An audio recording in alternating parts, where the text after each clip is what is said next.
Welcome to the Total Soccer Show and a choice selection of your listener questions. On this episode, we're fielding your inquiries about the biggest goal threats among the Premier League's new signings, the true value of nine-figure signings, and the USL Jägermeister Cup, where sadly you don't have to do a shot every time someone mentions Pro Rail, but hey, that should be a rule. My name's Ryan Bailey. Joining me today, it's your friend, it's my friend, Mr. Taylor Rockwell. Hello, Taylor. How are you? I am doing well, my friend. Lovely to see you both. Lovely to be here. Lovely to be here indeed. We're all sporting lovely soccer shirts. It's Soccer Shirt Friday here at TSS. I'm wearing the brand new AFC Wimbledon third shirt with green and black stripes. Graham's looking very natty in his Portland Timber shirt, I believe. You'll be able to see this on YouTube, dear listener, if you're watching. And Taylor, you've gone Texan for your approach. I forget what city it is. I thought it was a TV show. yes. Big fan of JR and Dallas. Yes, Atletico Dallas for me, who were very, very kind and sent me this shirt. So I will wear it and sport it and enjoy it, even if it's a good reminder that I need to lose like 5 more pounds. What is the crest? Is it like some kind of lion on the crest there? I see. It appears to be some sort of wolf creature and some sort of snake creature. I love that I held it in front of the mic cover so that you all could that was see great. it all. There you go. Yeah. Wolf and snake, coyote and snake. I'm assuming it's a rattler of some kind. Yes, there is a rattle. Are they friends or enemies? What are they doing together? They're either dancing, kissing, or fighting, or maybe all three. Hey, got you. It's a spicy relationship. Yeah. It's a lovely shirt, Taylor, but it does the logo strikes me, or the crest strikes me as something maybe they went into AI and said make a vaguely mythical looking beast, and it's done that. It's very nice though. I see that. I get that a little bit. Yeah, it's not interwoven letters that are difficult to decipher, so I'll give them credit for that. There you go. Good job all round. All right, we're going to get to our listener questions, but not before I tell you about patreon.com/Total Soccer Show. It is our bonus feed. It's the best way to support Total Soccer Show. You get bonus episodes on there, including, but not limited to, hitting the feed this week. We've got some AMA. Got Ask Me Anything's coming for the TSS hosts going on there. And you can access our AMA by going to our Discord, which you can get access to at patreon.com/Total Soccer Show. Come and join the fun and have a chat with us, please, and a thank you. All right, let's get to our listener questions, shall we? We'll start off with this one from Donnie Draws a Lot. A reminder, Taylor, don't draw what Donnie Draws a Lot doesn't draw, just so you know. Safety Deal. First. Okay. Donnie Draws a Lot says, with all the big-name attacking players joining big clubs in the Premier League, your Vertzes, your Ekitikes, your Cunhas, Mbuemos, etc., and so on, who of those players do you think will score the most goals in the coming season, and who will have the biggest impact, on their team?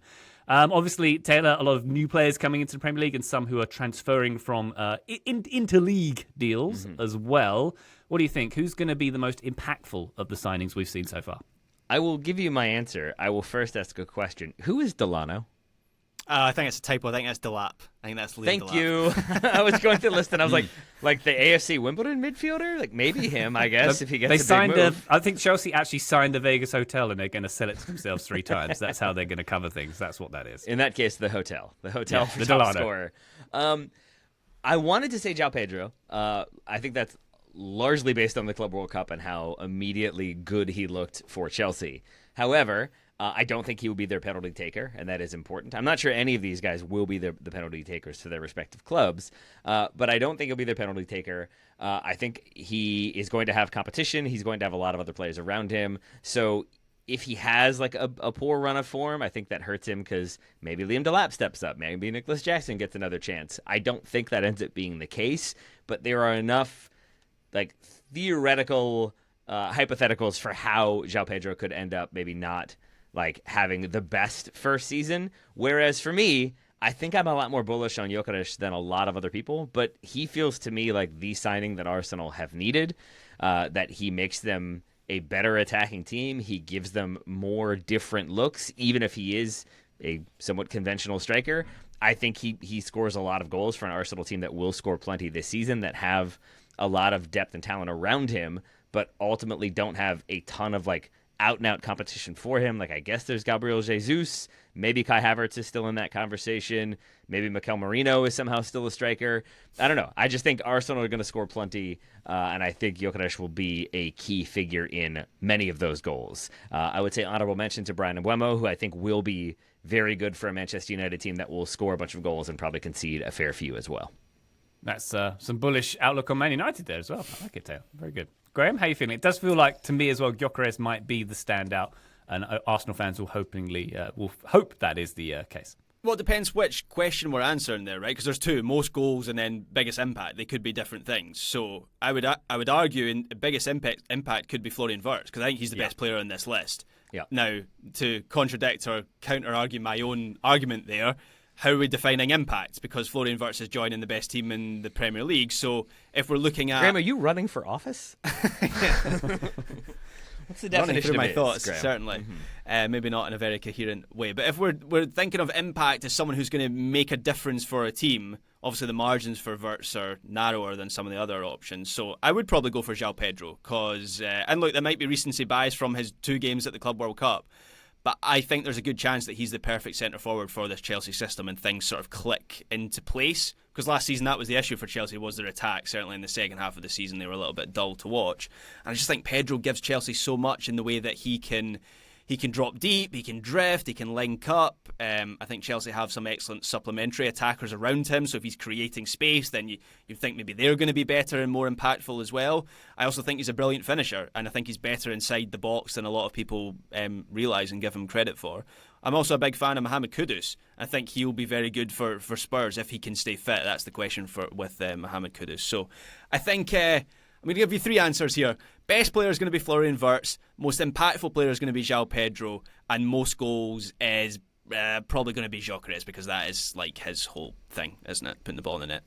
Okay. And do you think João Pedro has the impact influence to bring his new team up a few places in the league as well? Yeah, I think so. I mean, so Chelsea finished, where did they finish last season? Like 4th? Between 4th and 14th, I think, somewhere there. That's their brands, yeah, for the last few seasons. Yeah, 4th. Last season, of course, it was Man City that finished 3rd. That was the question on my mind. Did they finish 3rd? No, they didn't. I mean... I did say yes to your... that was my instinctive answer there, Ryan, to your question. But like Liverpool, Arsenal and City, do they finish ahead of Chelsea this season? I think there's a good chance. So maybe not, but that doesn't necessarily mean that Chelsea are going to get any worse as a team. I think they are going to get better. Yeah. And Taylor, Graham makes a good point about the relative impact that someone like Florian Wirtz can make with the champions. So maybe we should be talking about your Granit Xhakas, and if he's the difference between survival and relegation, that's arguably a much bigger impact than any of these big players who go into top 3 clubs. Yeah, I think that's a fair point, especially if they are able to stay up.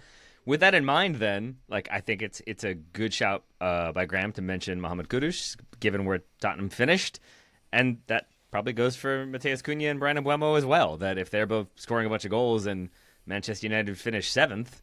You could argue they had a pretty sizable impact in the way that team was able to score and perform. Not sure that's actually going to happen. I really like Graham's list, actually. I think Florian Wirtz, this is an example where I didn't read the question enough to recognize the biggest impact, the best player. I think Florian Wirtz is the player that Liverpool have identified as making them evolve to the next level that they want to evolve to. I think he makes them a better team, and that's saying something about a team that is already very, very good. So I think he will be the best player. I think then I go back to João Pedro as being the most impactful player. I think that's a great shout by Graham as well, because he's just already looked it. He's already looked so competent. He's already looked so comfortable playing for this Chelsea team. He already has Premier League experience. I think he's going to do very, very well for Chelsea, who I think will do very, very well this season. And I think Gyökeres scores the most goals. So yeah, I think Graham and I are in sync on this one. And the thing with Cunha and Mbeumo and Mbeumo, which, by the way, I'm still saying Mbeumo despite people telling me that it's Mbeumo, I'm just doing the Bruno Fernandes there. Sorry, Derek Ray. I'm too far in. I'm too deep at this point. Right. I like both of those players, particularly Mbeumo. I think Mbeumo is a cracking signing by Manchester United, but I can't discount the Manchester United of it all, where I have thought that previously with players that they have signed that it hasn't worked out. So I just want some solid evidence first before I start to call that one a success. All right, fair enough. Donny draws a lot. Thank you very much indeed for your question. Let's go to one from Katie Catano, who says, now that João Felix has left Chelsea, I think that makes 6 clubs for João Felix over 2 years. Has any player played for more clubs in the same time span? Now, Taylor, my understanding with João Felix is between 23 and 25. He will have done Atletico Madrid, Chelsea on loan, Barcelona on loan, Chelsea permanent, Milan, and now Al Nassr. So that would be 6. He's not been any good for any of them. His agent is doing a lovely job, is all I can say there. I did find one I think can beat that. All right. Did you have the same person? I have 2 that tie him. I didn't have anybody who beats him. Oh, I'm interested to hear this. I didn't find anyone who had 5 clubs in 2 years. Go on. All right, well, maybe you should go first then, Graham. So I had a few contenders. I had Michy Batshuayi. Wow, can never pronounce that. Michy Batshuayi. You know who I'm talking about, the Belgian striker. Kick the ball into his own face at the yeah, that World one. Cup, He's had 4 different clubs in that time, so he's done the Turkish Super League trio, the full bingo card. He's played for Besiktas, Fenerbahce, and Galatasaray in that time, nice. And then he has just joined Eintracht Frankfurt. Thiago Almada is pretty close. He's just joined Atletico Madrid. Before that, he was at Lyon, and then Botafogo, and then Atlanta United. So that's 4 since last year. So in terms of concentration, he might actually have Felix beat in terms of the last 12 months. Staying sort of in MLS circles, obviously Almada playing for Atlanta, that's the link there. Joseph Martinez has had 4 clubs since 2022, or late 2022, Atlanta United, done at Miami, Montreal, and then San Jose. Vitor Roque as well has played for Cruzeiro, Atletico Paranaense, Barcelona, Real Betis, and Palmeiras since 2023. 4 of them have been in the last year as well. But I could not find anyone with 5 different clubs or 6 different teams if we're counting 2 Chelsea loans in 2 years like João Felix, so I'm interested. I've got you, my friend. We've got Christian Vieri, who had 6 between 2005 and 2007, Inter, AC, Monaco, Sampdoria, Atalanta, and Fiorentina. And then the legend himself. This is incredible because Freddie Adu had 5 in 2 years between 2009 and 2011, Monaco, Belenenses, RS, Czech Rizespor, and then Philadelphia Union.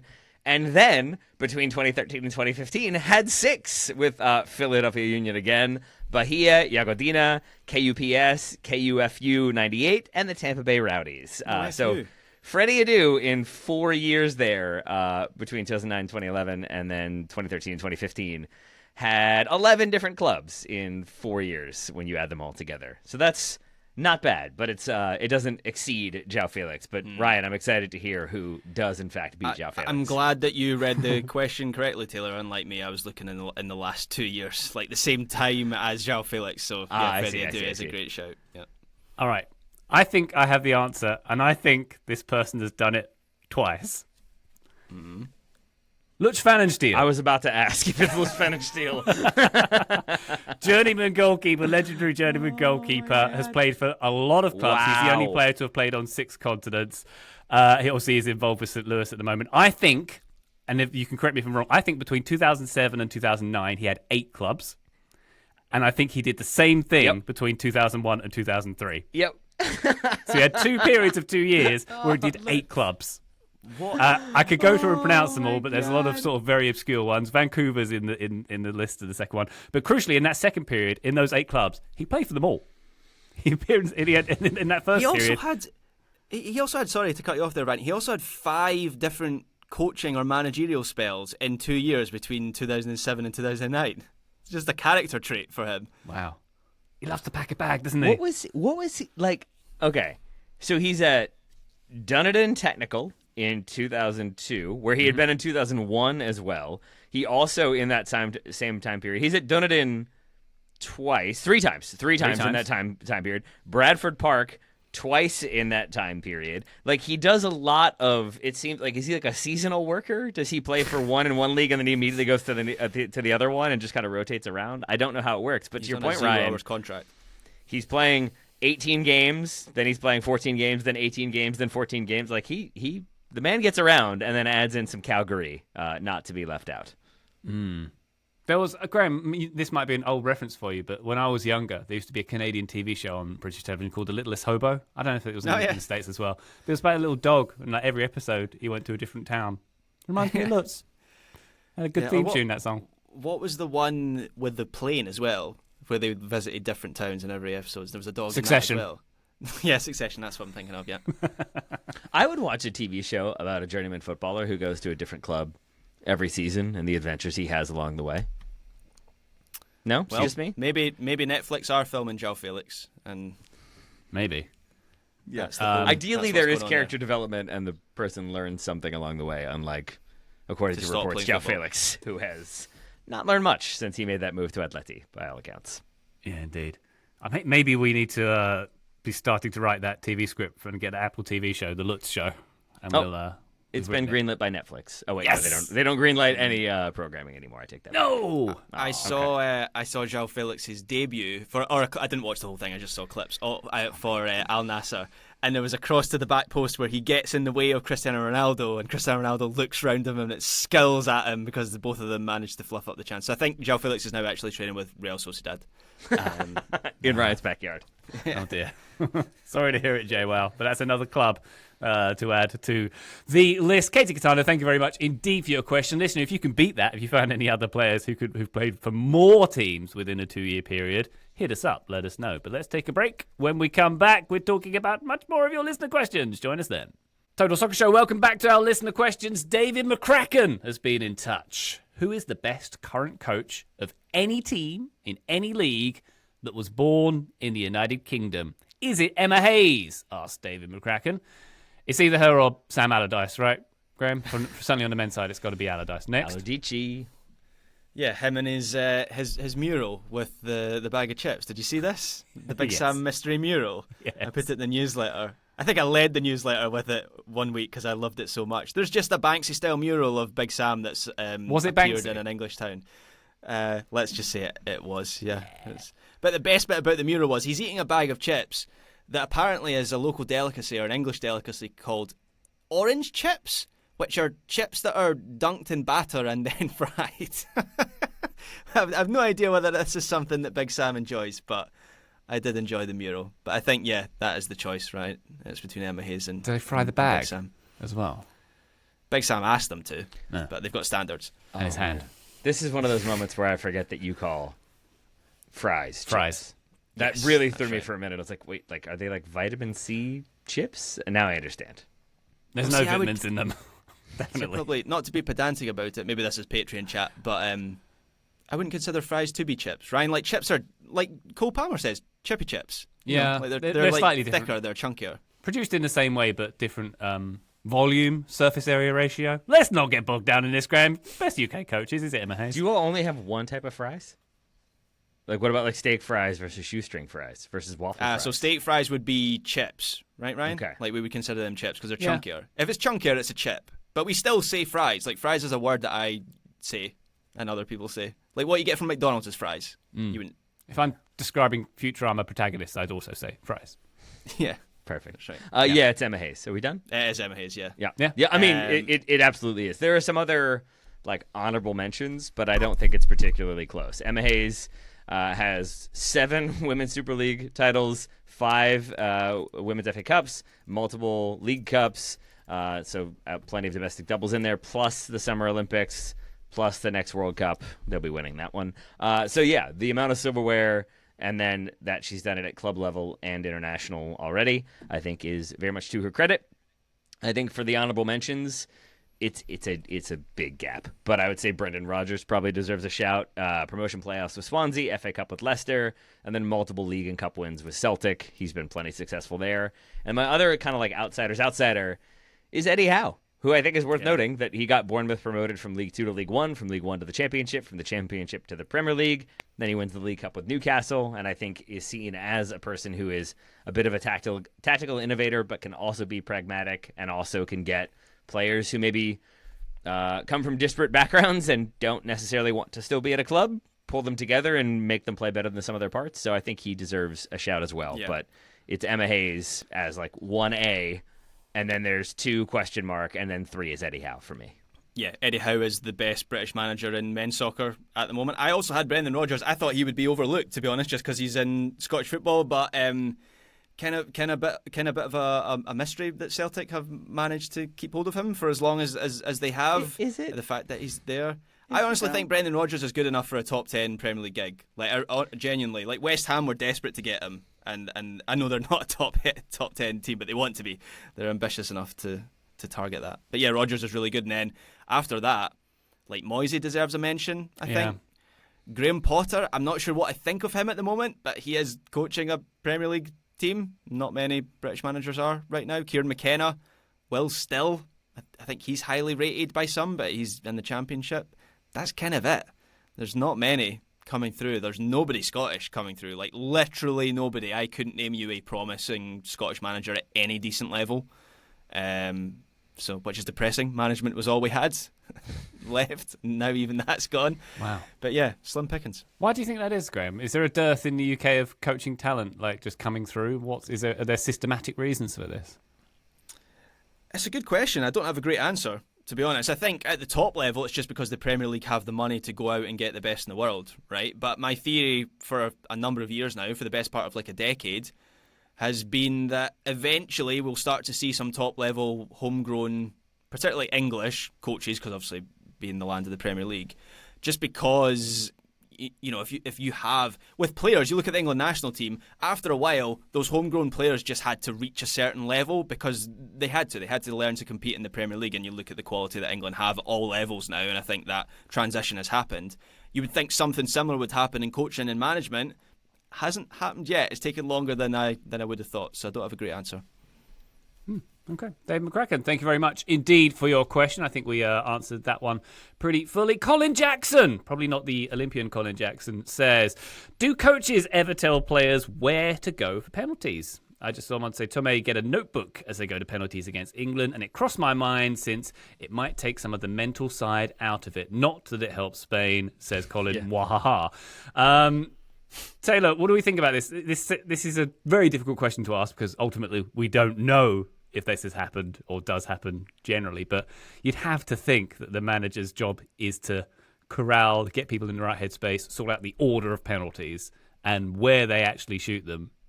Unless it's a big training ground operation, it feels like it's down to the player.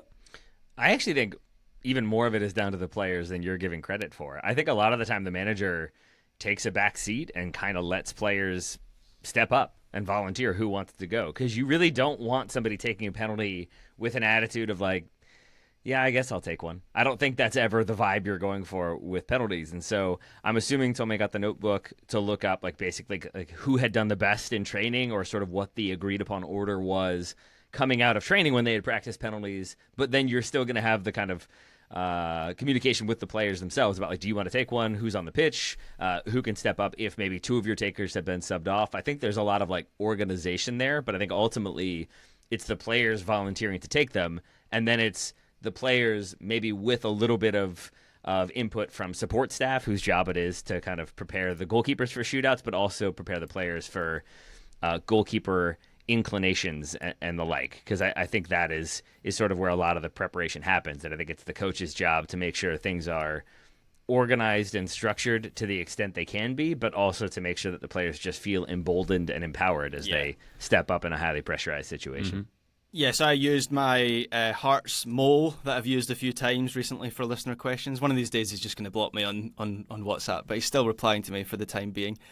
He was basically saying what you were saying, Taylor, that actually the manager has almost no role in penalty preparation or like deciding the order of penalties. He was saying that sometimes they might decide who's going to take the first penalty. But that's out of a group of, as you say, Taylor, like they need to determine who is confident about it, who's got a good record, and so there's like a group already determined that way.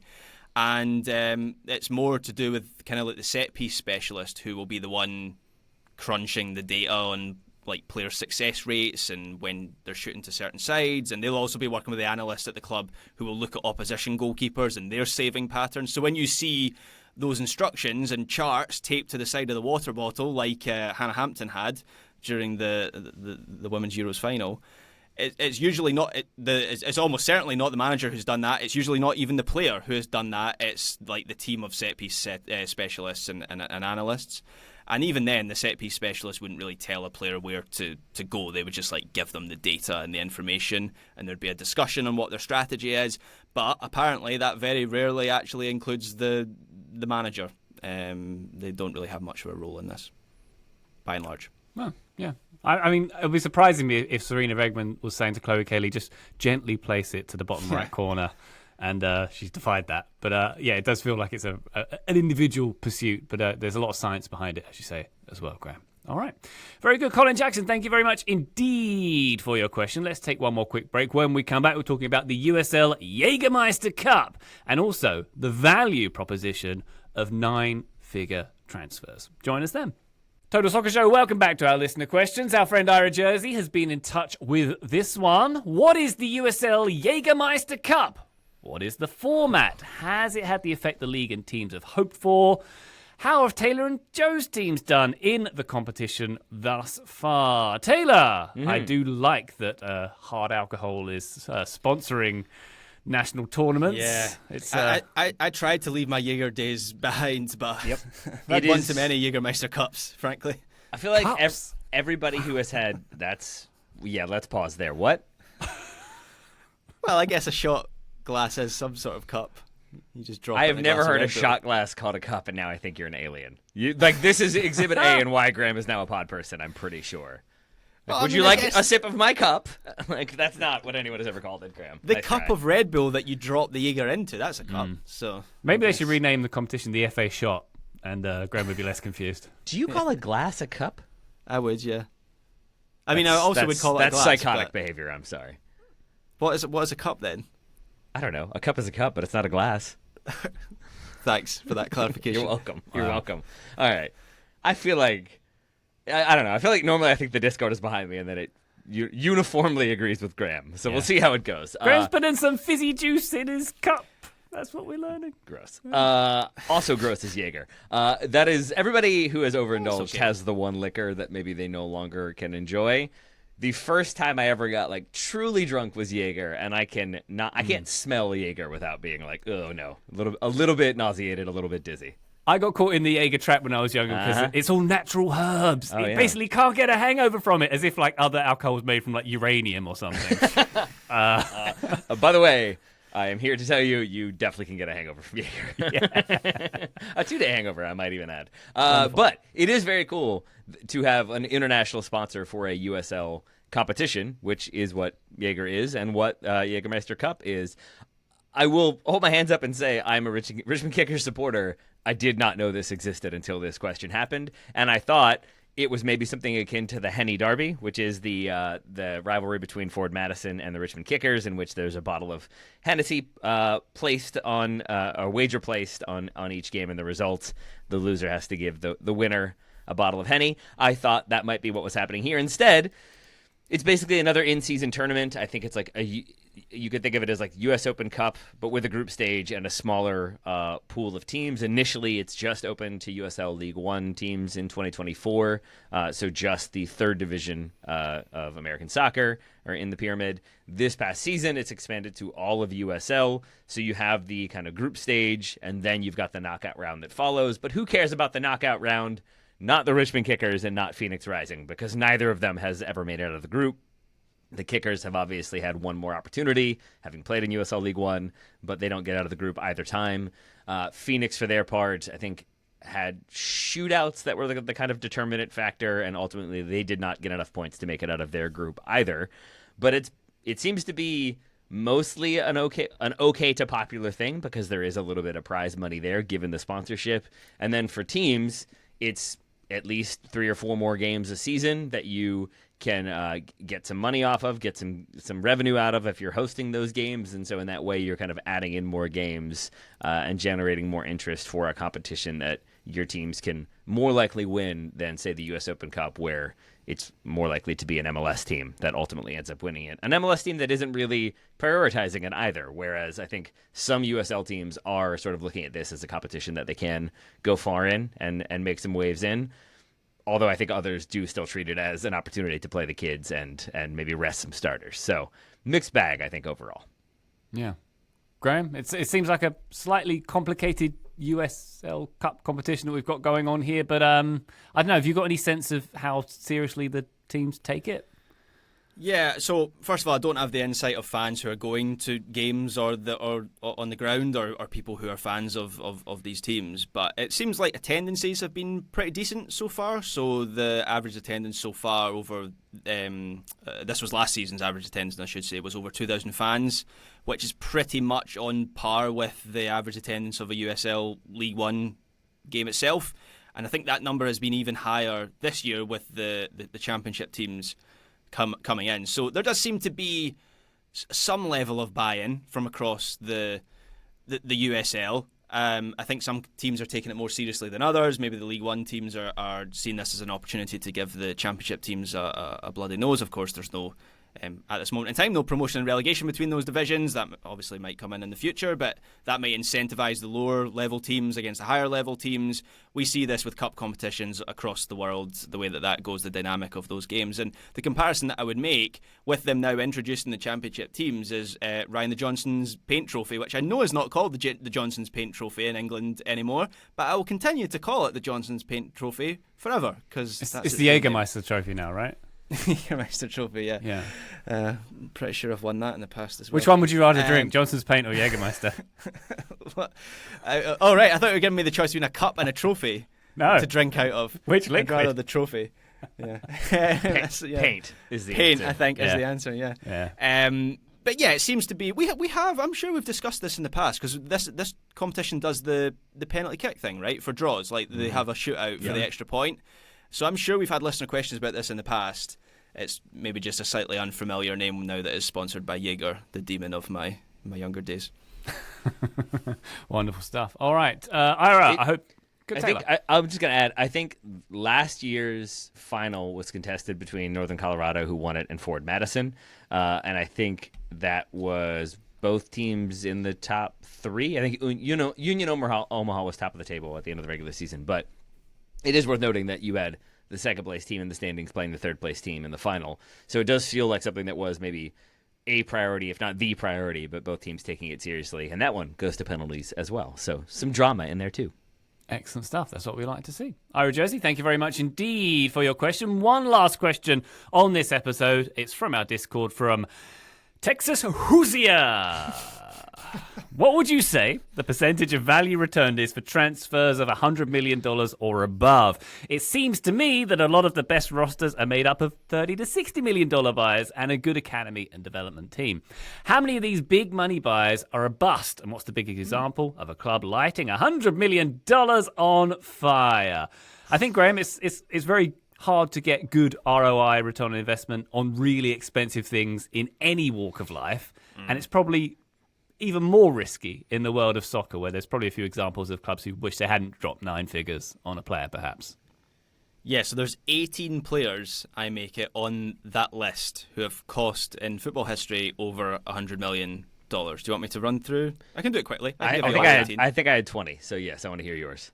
Okay, so from expensive to least expensive, which is still very expensive in this case: Neymar, Mbappe, Coutinho, João Felix, Enzo Fernandez, Griezmann, Florian Wirtz, a new addition, Jack Grealish, Declan Rice, Moises Caicedo, Romelu Lukaku, Ousmane Dembele, Pogba, Jude Bellingham, Eden Hazard, Cristiano Ronaldo, that's his move to Juventus, not his one to Real Madrid, Harry Kane, and Gareth Bale was the 18th that I had. Taylor, who am I missing?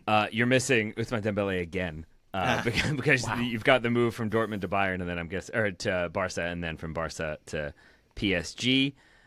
Is Jude Bellingham 100 million? Yes, he was 103 million euros, which I think translates to Anthony as well, maybe. So I had Anthony at 95, okay. But I mean, he's close. He's at that level, right? Yeah. And then I forget where we were with Mudryk when he moved to Chelsea. I think he ended up being less, but there was a lot of performance incentives and the like that could have pushed him over, but I don't think he ultimately did. It is a fascinating question, and one that I was inclined to say, like, no, you never really get good return on investment.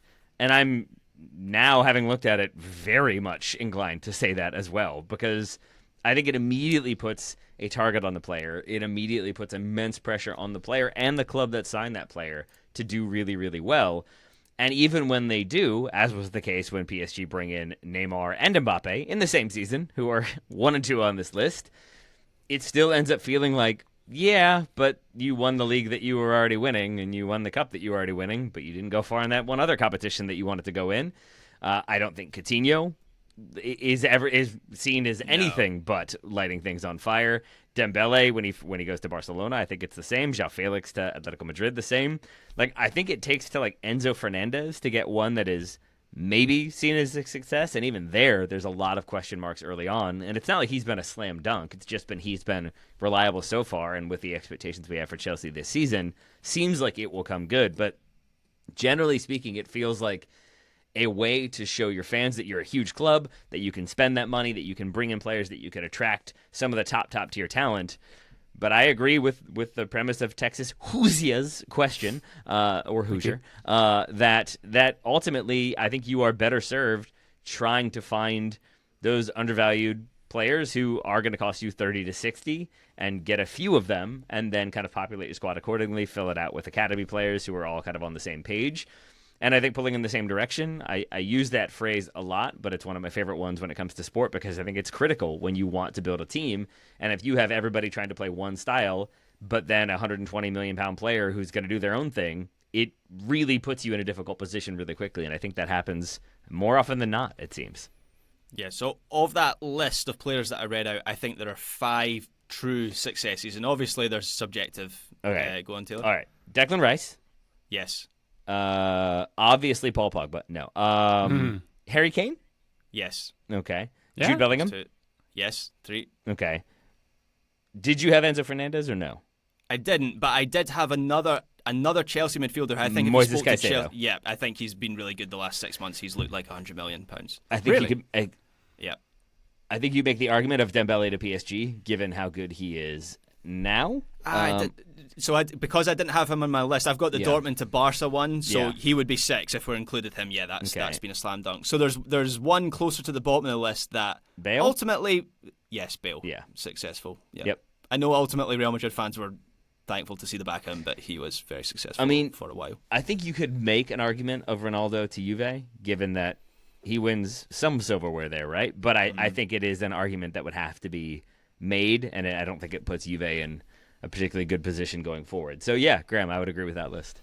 Yeah, I mean, the thing with Ronaldo was, he scores a bunch of goals, he wins Serie A title, but they were doing that already. And actually, in terms of their Champions League chances and quality, they regressed in that time, Juve. And he was signed as the player. Remember, they made a couple finals, 2 finals in 3 or 4 seasons around that time?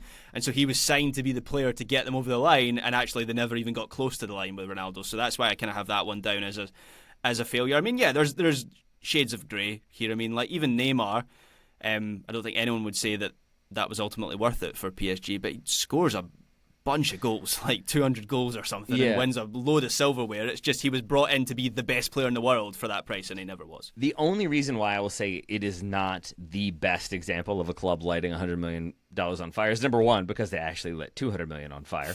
But it's also because I think that, at the very least, puts PSG even more so on the map as a team that are going to spend, a club that will certainly spend money, that do have these aspirations. And I wonder if, are they as good now if they don't have those growing pains where they spend $500 million on 2 players and then learn that that's not really going to work out so well? I still think it puts them in a position to then have the status and stature to kind of build the squad they have and have the manager they have to find the success they have. I don't know how you can possibly say that Coutinho was a good move for Barcelona. I think there's an even better example on this list of a player who lit $100 million on fire. It's Eden Hazard, surely, is the answer here. He scored 7 goals for Real Madrid. He never played more than 18 games in a season. And Coutinho was also, that's where I went immediately, Taylor, because obviously he's near the top of he's the third most expensive player of all time, for goodness sake. But Barca get 30 million back for him, selling him to Villa. I think they also got 8 million. Remember, he went on loan to Bayern. I think Bayern paid a bit of money for him there. Eden Hazard retired. They didn't even get any money on the other side for him. They paid 100 million euros for him. He was paid 400,000 euros a week for 3 seasons, did nothing in those 3 seasons, and then retired. That has to be the worst transfer of all time. Has to be. Yeah, it's a good shout, especially because, with Coutinho, I think the thing that maybe makes it less impactful is that there are 2 other Barcelona signings on this list in the top 8. And so I think Coutinho maybe fades from memory because there have been so many other questionable decisions for Barcelona. There have been questionable decisions for Real Madrid. I'm not sure any of them are as bad as Eden Hazard. I would say, as an honorable mention or dishonorable mention, Graham, where I thought you might be going was Paul Pogba going back to Manchester United. For all of the hype and fanfare and how much people thought myself included, that's the thing. That's the difference maker. Now you've got him in there. This is going to be a team that clicks, and then it just fails spectacularly, and out the door he goes again. That one is not great, but he does go back out the door at least, whereas Eden Hazard retires and just enjoys his money. Yeah, I mean, they don't get any money for... They didn't get any money from Pogba, right? Nope. He was a free agent? Yeah, so twice Times he leaves two. Man United as a free agent. So by that measure, it's the same as Eden Hazard, but at least he was a first-team player for, 5 seasons, and he was nowhere near as good as Man United wanted him to be or thought he would be. Hazard just didn't play. He scored 7 goals for Real Madrid in his time there. Yeah, and it's only because Real Madrid, at that time, when does he join? I'm looking at the date here. He joins in 2019. So that coincides with Real Madrid winning a whole load of stuff. They win the Champions League 3 times in that period.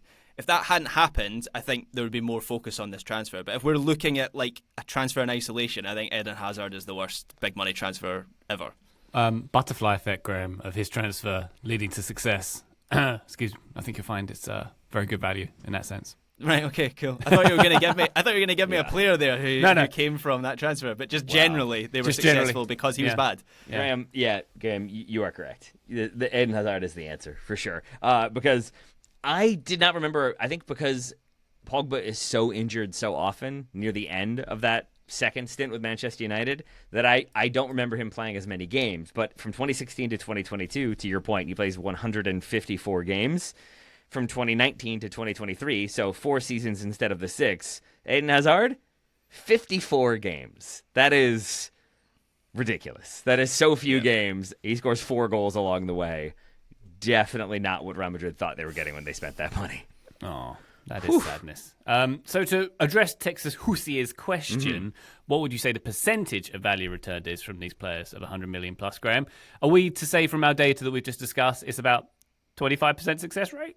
Yeah, 27%. 5 from 18 makes 27%. So I think that hit rate will improve because we're going to get more $100 million players plus, aren't we? Twice we've broken we've done nothing to do this, but Liverpool looks like Liverpool are going to. They've done it once already. It looks like they're going to break the record twice by signing Alexander Isak. And so someone like Florian Wirtz, I think, is going to be a success at Liverpool. So I think there will be more successful players at this level. And with that, you've just cursed him to play and score 7 goals and get perennially injured. Sorry, Florian Wirtz. Sorry, Flo. Texas Asusio, thank you very much indeed for your question. Thank you to everybody who has submitted a question to this here Listener Questions episode. If you'd like to do so, TotalSoccerShow.com/questions or hit us up on our Discord, and you can access our Discord server at patreon.com/Total Soccer Show. Taylor Rockwell, thank you very much indeed for your services to answering listener questions in this episode and all episodes. My pleasure. I really enjoyed all of them, but that last one I continue to think about is it weird that no one's broken the Neymar one from 2017? It feels like we should have broken that by now. That we haven't makes me wonder if teams have sort of recalculated how much they want to spend for an individual player, or if everyone's just saving up to spend $300 million on Erling Haaland in a season or two. Or if the rules have tightened up, or if another various amount of factors that could have changed that. It will be broken. Who will break it? Who's going to be the player? And why is it Lamine Yamal? And why is it Newcastle buying him when PSR gets blown up by lawyers? It's probably that. But until then, it's Barrena after he wins the Ballon d'Or with Parma this season. Next year, $300 million. I think it might actually be Liam Delap's son in about 15 years. The Delap dynasty is going to continue and keep getting more and more value until it's just called the Delap League. That's my theory. Why does the Delap dynasty feel so unglamorous? Like the Maldini, it's not the Maldinis, is it? Maldini dynasty feels, quintessentially Italian and sexy, and somehow the Delap dynasty isn't quite there. Yeah, It's on the Vladimir Weiss for Slovakia plane, I think, is the Delap one, where it's I think father, son, and maybe grandfather all played for Slovakia or Slovenia maybe, and maybe coached them as well, except for Vladimir the Younger. That feels like the Roy Delap, Liam Delap comparison. Yeah, that should be the league, the Delap Vice League. There we go. We look forward to seeing it. And listener, thank you very much for joining us on this episode. We hope you have yourselves a lovely weekend. We'll be back on the feed very shortly. But for now, bye.